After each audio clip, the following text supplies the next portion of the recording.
That.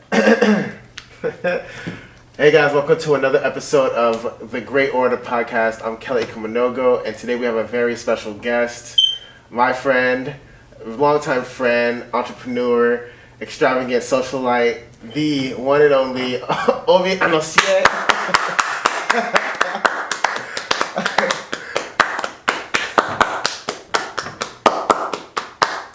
We're here. How you been, bro? How you been? I'm blessed, man. I'm working a lot of projects and stuff. Yeah. I'm working on pods. Are we, so is it just gonna get boom, boom, boom? Is this not a aerial view? Like, no? No, I don't have that, no. So you just... It's just gonna be back and forth for now. Perfect. Yeah. No problem. Alright. So, boom. Alright, so, for those people who don't know about you, what's your back cover little story about yourself? Man, back cover story, or like description? Like what's your spiel? What's your summary of the book? Oh man, I'm a kid with dope ass ideas. So what that means is dope ass ideas. That's it. I'm dead. What that means is I'm 21. I do a number of things, even though I'm young. I have my hands on a lot. So I create, direct, model. Mm-hmm. I do these things through the lens of business and entrepreneurship. So I'm very concerned with building brands and infrastructures to where I can implement these creative ideas and stuff. So yeah, I'm a creative director, model, co-founder of an international festival called Cornerstore that I founded with my friends at 19. That we've been building. It's been exponential growth since 2016, South by Southwest. So that's doing well. And then lastly, I would just say, man, just a catalyst, a culture kid. Like you put me anywhere, I can do anything. Yeah. I think. So. Yeah, my dude is very diverse in what he does. So, yeah. So, have you heard the Kanye West album yet? Yes. What'd you think about it? It's fire. It's like, okay. So it's a lot. I have. You saw my Instagram story, so I have a lot of opinions on it. Yeah. I think the Kanye album is good. It's not his best work, for sure, but it's good. Yeah. And I think what it is, we have to take it for what it is. We have to understand it, not separate the art and the politics, the dumb stuff. Yeah, exactly. Yeah. Because like dumb shit, man. The dumb stuff, because like you have to at this point. I don't know if I'm being biased or if I'm being reasonable, but you have to separate the art and the political opinions or rhetoric, whatever. You have to. You think so? Yeah. I don't know. I don't know. Me personally, when it comes to Kanye West specifically, I don't think what he was saying will like make me drop him as a human being. That's what I'm saying. Like R. Kelly and Harvey Weinstein. Yeah. You could say their art was really good, but then them as a person, I don't care about their art as much as anymore. Like I think it all is full circle. Full circle. Because there's a lot of, I guess you could say, a lot of people do subconscious things in the art that they put. Right. So that art is still part of them. Part of them. True. Yeah. So. That's true. But let me say this then. Like the first part you said, the Trump stuff and stuff, you don't agree with it. I don't agree with it, but it doesn't deter me away from listening to him. Exactly. That's what I mean. Yeah. That's what for that, in that sense, I understand the R. Kelly and stuff. I get that. But in that sense, I have to separate the art and the politics. Yeah. Because of the politics, so I can understand where they're going. Exactly. That being said, I think it was I think it was two things. Like the album. Yeah. Or the mindset. We have to take it for what it is. You know what I'm saying? Facts. I think it was a colorful cry for help. Number one, a colorful cry for help, and number two is mental health rap. Yeah. Like it wasn't. This is not gonna be TLOPs. This is not. This is not graduation. This is there's elements of all these things in there because It literally described himself on the front of the album in light green. Yeah. On the picture, he said, "I love being I hate being bipolar. This is awesome." Yeah. That's awesome. Yeah. So like it's like pieces from all of his catalog, you know, and put in this thing, and it was colorful. It was like this painting. I was seeing colors and stuff. It was a lot going on. You know what I'm saying? So for me, that's my first. For me, it was more so like. It gave me an 808s and Heartbreaks vibe. No one, especially during that time. Luckily, I was alive during that time, and a lot of people in the future probably won't get it. Like, so the 2000 babies probably won't understand. But like, I understood 808s and Heartbreak for what it was compared to this album. This one, I was more like, man, this album is not rocking. I don't really rock with it. This is my first impression. It's like, man, I'm not really rocking with it. It's not as what I expected from Kanye, but then also at the same time, Kanye is an unpredictable dude. And this one gave me 808s and Heartbreaks vibe. I might not enjoy it now, since I'm now like 20, but as I was a kid for 808s, but like later on, I'll probably appreciate it more for what it is and what it done to the culture, if it does anything for the culture, compared to like nowadays. So I'm not even gonna say I hate the album. It was underwhelming for me personally right now, but I also hated Yeezus, and Yeezus is my top 2 Kanye albums of all time. See, you hate. I remember that too. I remember when it came out. We were playing football, bro. You hated that album, bro. You hate it. It was trash. You hated it. Yeah. But now see, we got exactly. But yeah, man. Need time to let over time, especially if you're in a specific setting too. Yeah, that plays a lot. Exactly. Concerts and stuff. Yeah. That's a lot. One thing that I wanted to talk about today was the topic of like loyalty, because Kanye mentioned inside of one of his songs, I'm not sure if it was, but I think it was like "Wouldn't Leave" or something like that. Yeah. Or something similar, and he was talking about how Kim K wouldn't leave after he told her that she could leave if she wanted to, and she said no, is what he was saying. So. Now my question to you is, what is the extent of loyalty, or how far does loyalty go in relationships, friendships, etc.? To what extent can you be so loyal? Man, that's a good one, bro. Good job. That's good. You're in your bag. You know what I'm saying? You're in your journalism bag, boy. Big boy.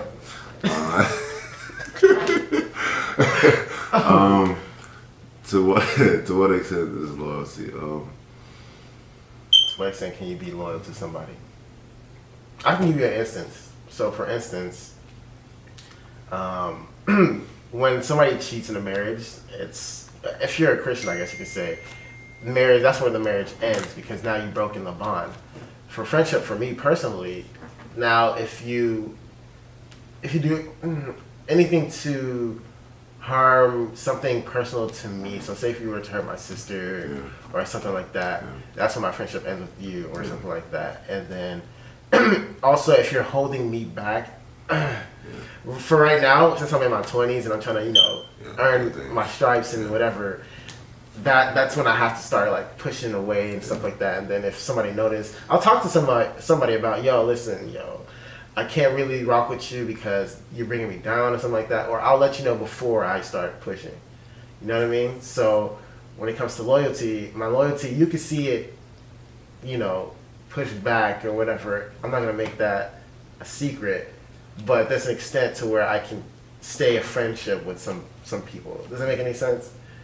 So what is your thoughts on that? Damn. So in that situation, I have to say, loyalty is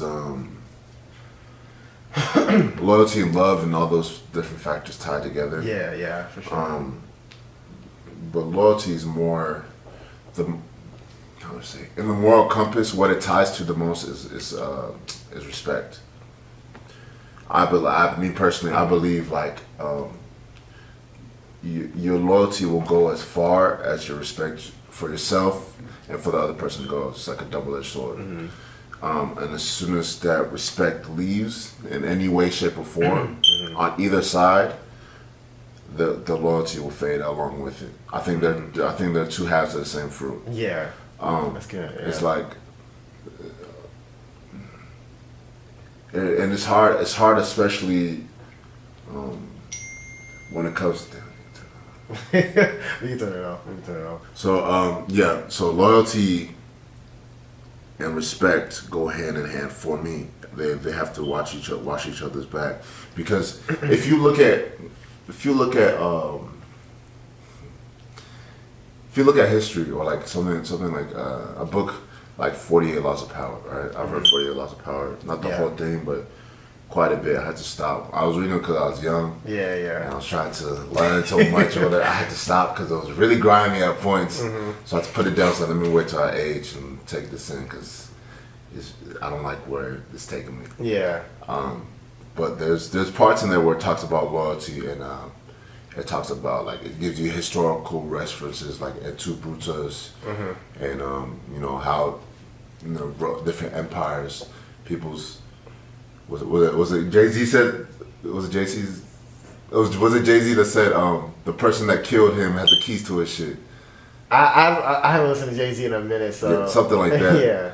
I just my overarching theme about this is that loyalty and respect for yourself and for the other person ties all in together, and it goes, like, to answer your question, it goes as far as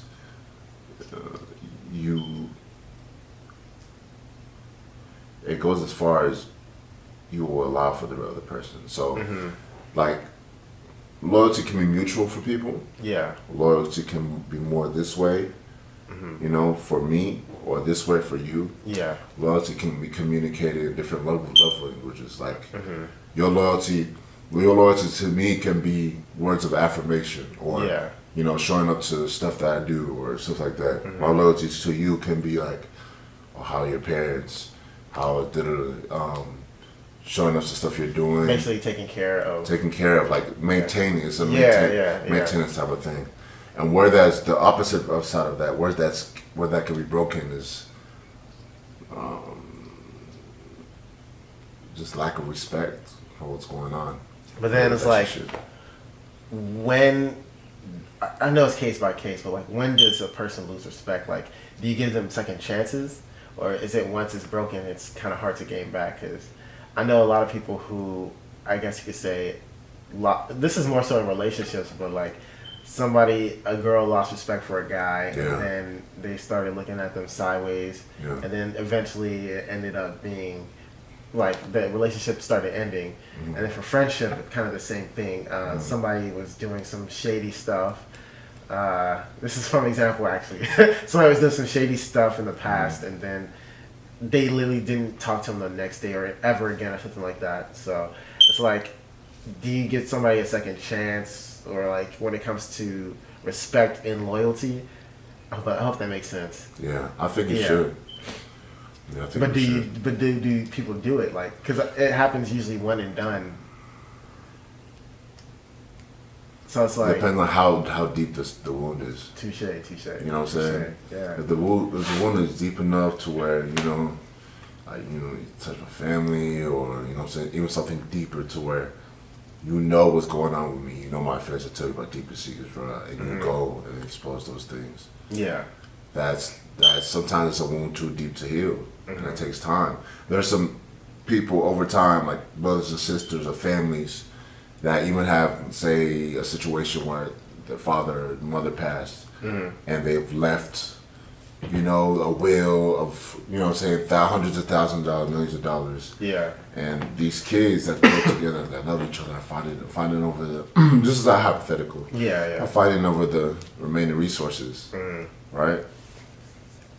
And now it gets to the point where, they turn into something else that they never thought they would. And they start coming at each other in different ways.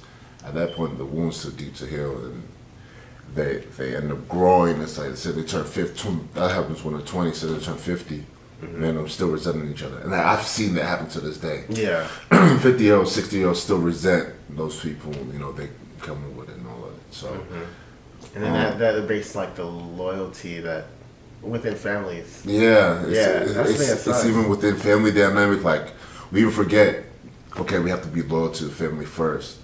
But within that still needs to be maintained. Yeah. Sometimes, you know how for weeks we just wake up and see family. It's like normal, like, what's up? Like, you know what I'm saying? Like, yeah. You're going to work? All right, bye. I love you. And I say it's done. It's not really, it's like you understand it's unspoken. But even that needs to be maintained as well. I think there's work that needs to be done on either side. Yeah. Loyalty is that's a very good topic. It's a lot of different, sides to it. It's a very tender thing. My thing is, because like my biggest fear, I guess you could say, of like marriage or something similar like that is the loyalty aspect of it.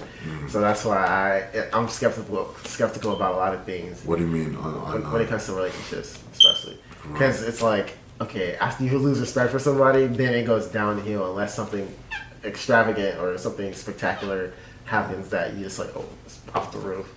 And then it's like, I don't know, it scares me. It's the whole marriage thing. It just scares me. I want it, but it just scares me a lot, man. Yeah. And that loyalty aspect is the main reason why. I don't know, man. It's crazy. Because I can handle everything bad, but like, I mean, I can handle everything good. Because what's good is always going to be good. Yeah. But what's bad, how bad, and what is that bad? Yeah. My breaking point is the whole loyalty aspect. That's my breaking point. Yeah. And losing respect, I can gain respect. Me personally, I've practiced gaining respect, but like when it comes to like a marriage, that's a different story. That's an atmosphere away, you know. So I don't know. What do you think about that? That's a different world. That's a different world. Yeah. I don't know. Even in relationships and stuff. So, I mean, not to go all the way there, but yeah, the loyalty component plays part in any type of relationship or interaction that you'll have. I think it's the basis of everything. Yeah, if you don't respect or you know loyal to the person, it's like exactly. It's just like what type of level you want to go have to, you know. Yeah, and that allows the. So yeah, pretty much. I think it's very important that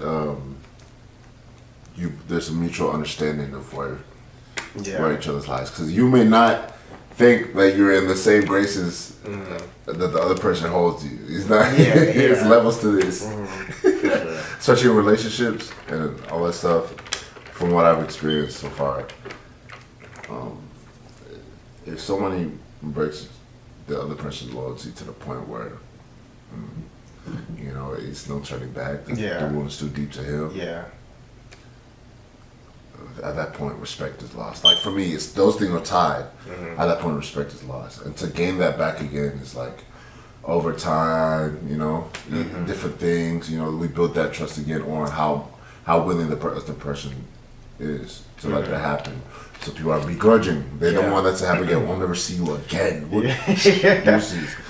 It's case by case. Yeah, that's crazy. Because that Kanye.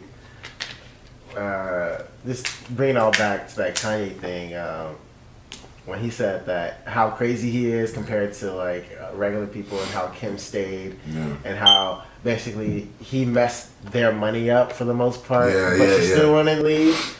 Because I know a lot of people get divorced because of that. Yeah. Well, it's probably in the mainstream more so than regular people, but like you hear that a lot, how somebody messes up their money and then they start, doing shakara, so it's like, so yeah, that's pretty dope. She's a real one.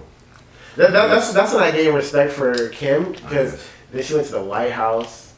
Then she sounds more sane than Kanye West, which is I would never have thought that could ever, because everybody used to be like Kim, the Kardashian family is crazy and all that mess, but Kanye now is just like the crazier one, I guess you could say, out of all of them. So I mean, that's an interesting point.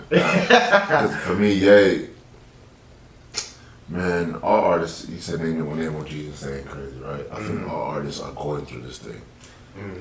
I think all artists are going through this. He's just to a point where he's not afraid to show it, and I think he's always been the sacrificial lamb for the culture. That's that. It sounds far-fetched for some people, but yeah, that makes absolute sense. That's what he is. 808s and Heartbreak. You can tell how he sacrificed basically his reputation, but he was so hot that people were still listening, and that helped other people like Drake, Kid Cudi, Kid Cudi's later stuff, and all that stuff like that. So you're right, sacrificial lamb. Sacrificial lamb. It's the best way to put it, really. Really.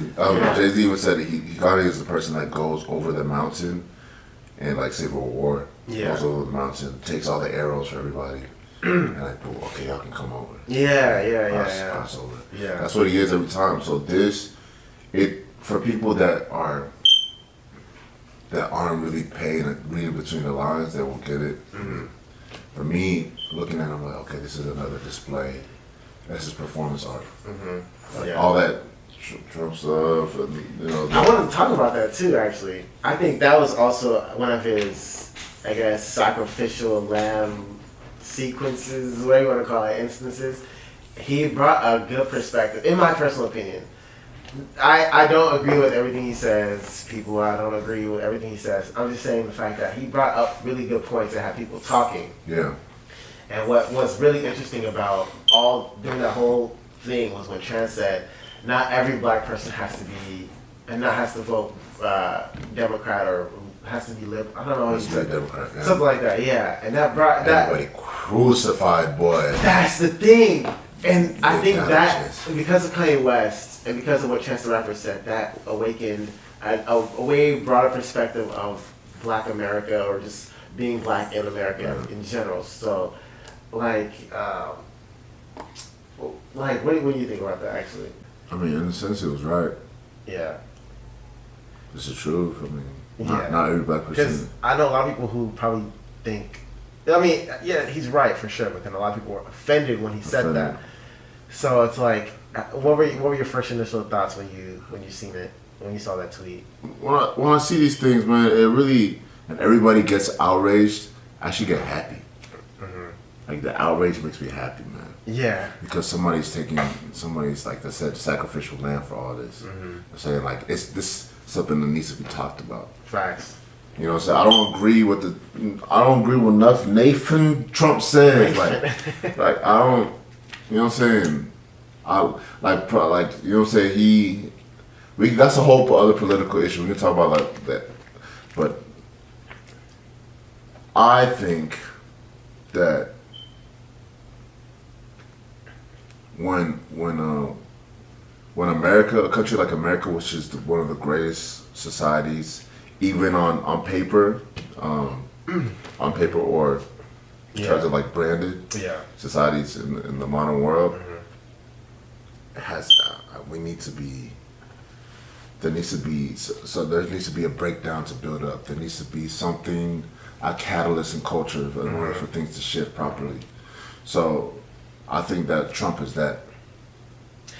I think because if you put him, we can talk about the president. I'm gonna loop this back to the question. Yeah. But for Trump, even though as dumb as some of the things he does is, and like as blatantly disrespectful as some of the stuff he does is, when he got in, even though people hate him and all these things he's doing, just the fact that he's in and trying to divide people and trying to separate people is literally bringing everybody closer together and unraveling issues. Yes, that's exactly what I want to say. So like, exactly, those things have to be touched on, as opposed to you putting somebody in office like Obama. I love Obama too, as a person. Like as a person, exactly. Yeah, he's someone I look up to. Whatever, like politics. I don't even get into the politics side of things. I'm just saying I'm looking at what's going into the cultural influence. We put Obama inside, like, yes, we can, we believe, things aren't going to change as much as if people are outraged,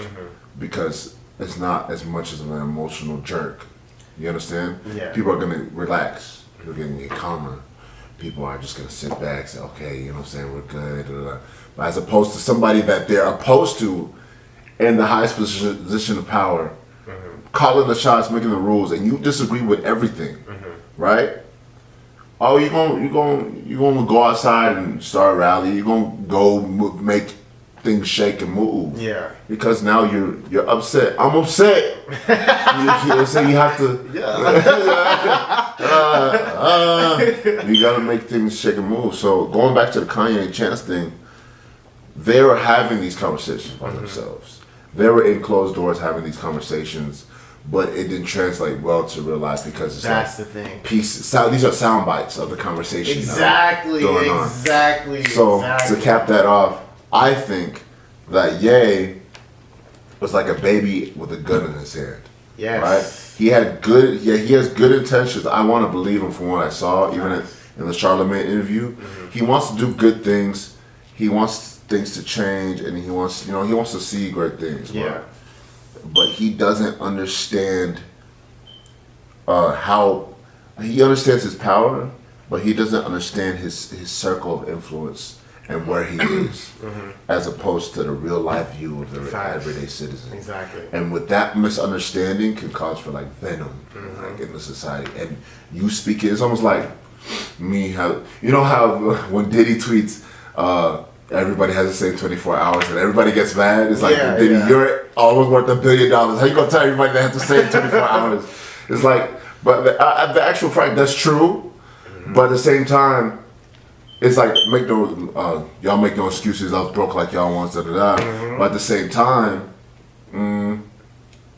Diddy, you're a billionaire. Like, how you gonna tell me? Literally a billionaire. And that's why people that after not taxes. So people that complain are gonna look like, Diddy, you're a billionaire. Shut up. Da, da, da. Facts. Because he's speaking from his circle of influence, his place. He's speaking from his cave. But people that don't complain, don't have excuses, will say, okay, bro, let me take this as it is, let me cut out the piece I need, let me take it as motivation and run.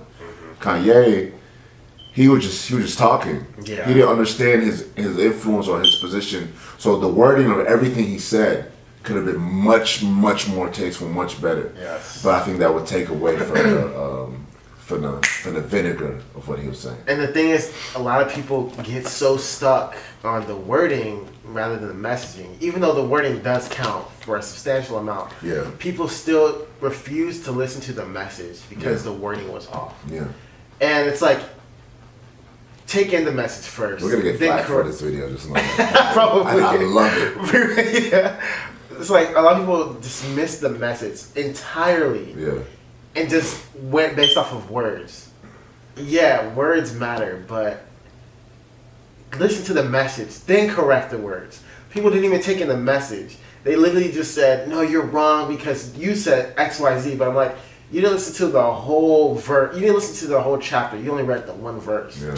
So it's like, that's crazy, man. That's crazy. And what irritated me the most, because I even have my opinions about the Kardashian thing, about the Trump thing, about him. For me, I don't like even talking about the Kardashian. I'm not a really big fan. Facts. All I'll say is that Kris Jenner, the mom, is a modern day architectural genius. Yes. How she structured that. Yes. But besides that, I don't really care for it. Yeah, for real. I don't like. I don't really care for it. But like you said, read the whole chapter. As dumb as anything may sound, it's still the same man that gave us Graduation and Jesus Walks. All these albums that you know and love. So for this thing, okay, that's he said what he said, right? He did what he did. Yeah.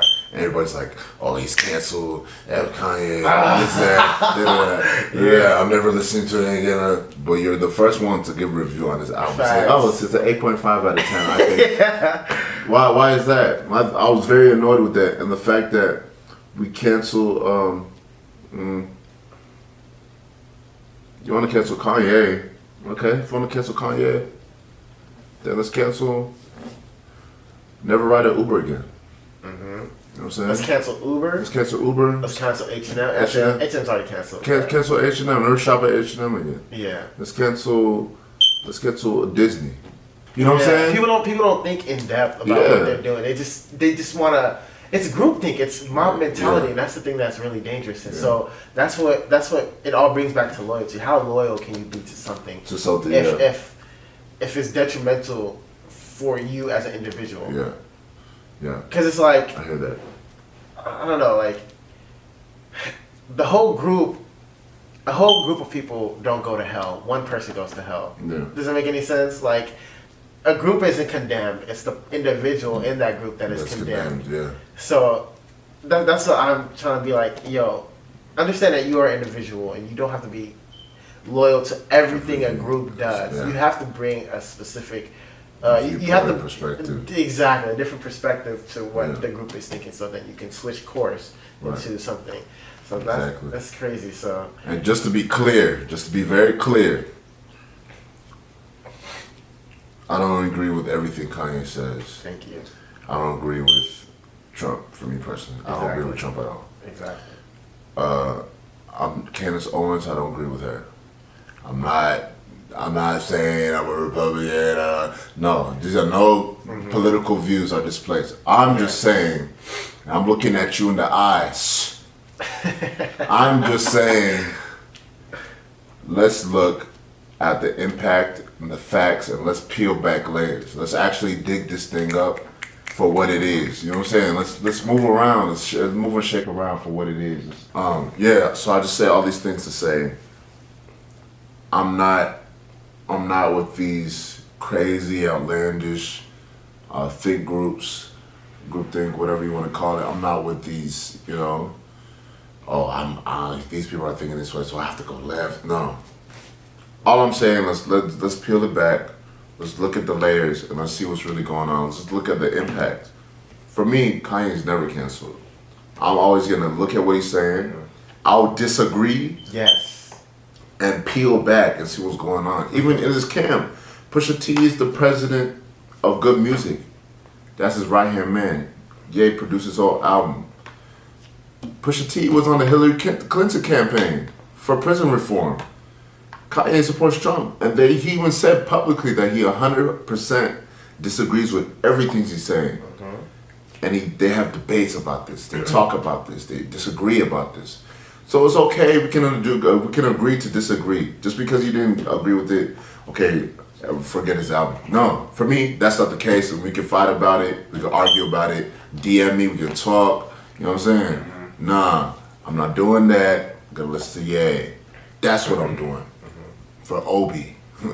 So, that being said, I appreciate just the fact that he doesn't care.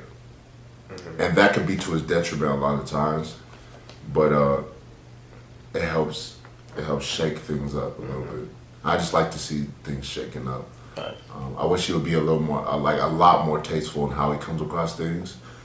And has more awareness of his influence and where he is. You know what I'm saying? He's in Calabasas, so he's not really seeing what's going on in the real world. Yeah. He's in a tight circle with the Kardashians and everybody. So I hope he goes out in the streets, goes out to these things and talks to the people, sees what's going on. Even if you look, you could tell he was bipolar and kind of sick, mentally ill, because that not smiling thing, you know what I'm saying? When he wasn't smiling for a minute, you know what I'm saying? I remember that one time he had a vine, like, I will gobble goose right now. You can tell that nigga was on something. It wasn't just alcohol at that time. Yeah. So, I completely agree. Yeah, bro. We've been seeing signs. So, I think this album was a culmination of all those things. It was like a sonic painting of his mental feelings.